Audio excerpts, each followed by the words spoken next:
good morning. I'm Ron Burgundy Majors, and I'm Edna St. Vincent Millay. And this is the news brought to you by new dual-filter Terrytons. I'd rather fight than switch. Our top story is always the weather. A mixture of light snow, light sleet, and light freezing rain is expected to develop by late morning and continue into early evening before changing over to rain as temperatures rise above the freezing point, the Chicago Tribune says that the Weather Service says.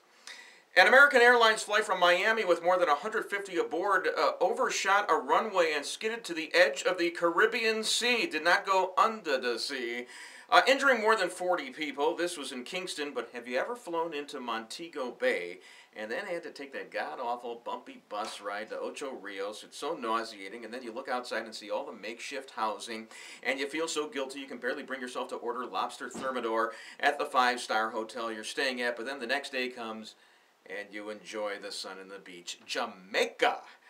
A couple of serious injuries in the crash, but none life-threatening. Page 2. Swallow.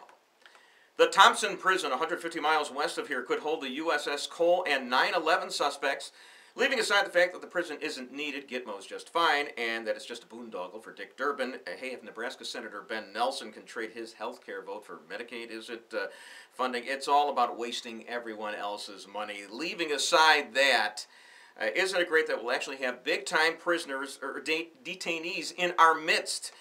Finally, the O'Hare security system will be useful when the detainees' relatives fly in and out on visits. Well, flying in, they don't get checked.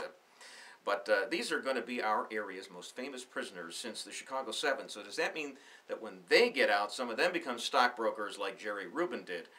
Or maybe a ward committeeman? A baby beluga whale died at the Shedd Aquarium.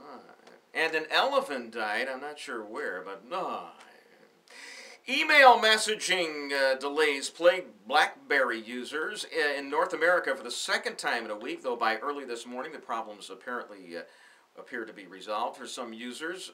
Apparently the problem was in South America too, which is kind of nice. We're all one world, disconnected. Sports, Jay Cutler is an anagram for Curly Jet. Read more about it in my blog post below, or is it above? It's hard to tell up from down in cyberspace. The news has been brought to you by the movie Avatar.